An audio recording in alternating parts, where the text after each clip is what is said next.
बहुत प्यारा सवाल है ये। देखिए उसने कहा कि sine alpha plus sign beta बराबर 2, तो आपको cos square alpha plus cos square beta की वैल्यू निकालनी है।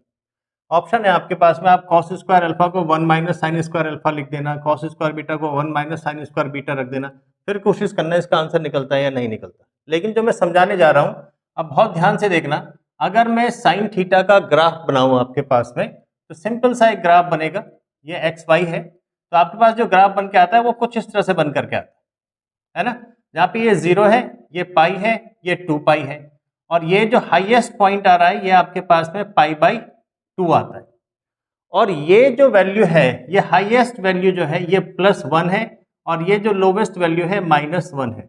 इसलिए हम कहते हैं कि साइन थीटा की वैल्यू -1 से लेकर के +1 के बीच में होती है, इसके अलावा नहीं हो सकती। तो अगर ऐसा है कि -1 से +1 के बीच में होगी, तो इसका मतलब ये अगर sine alpha plus sign beta 2 दे रहा है, ये तभी पॉसिबल है जब अल्फा भी 90 डिग्री होगा और बीटा भी 90 डिग्री होगा। ये भी 1 होगा, ये भी 1 होगा, तभी तो 2 बनेगा। अगर ये 1 से कम है तो ये 1 से ज्यादा हो ही नहीं सकता, तो 2 बन नहीं सकता। तो इसका मतलब अल्फा 90 बीटा भी 90 होना चाहिए। और आपको पता होगा कि cos 90 हमेशा कितना होता है, 0 होता है। इसका मतलब इसकी वैल्यू कितनी आ जाएगी, 0, क्योंकि ये भी 0, ये भी 0, दोनों मिलाकर के 0। ये ग्राफ आपको पता होना चाहिए। धन्यवाद आपका।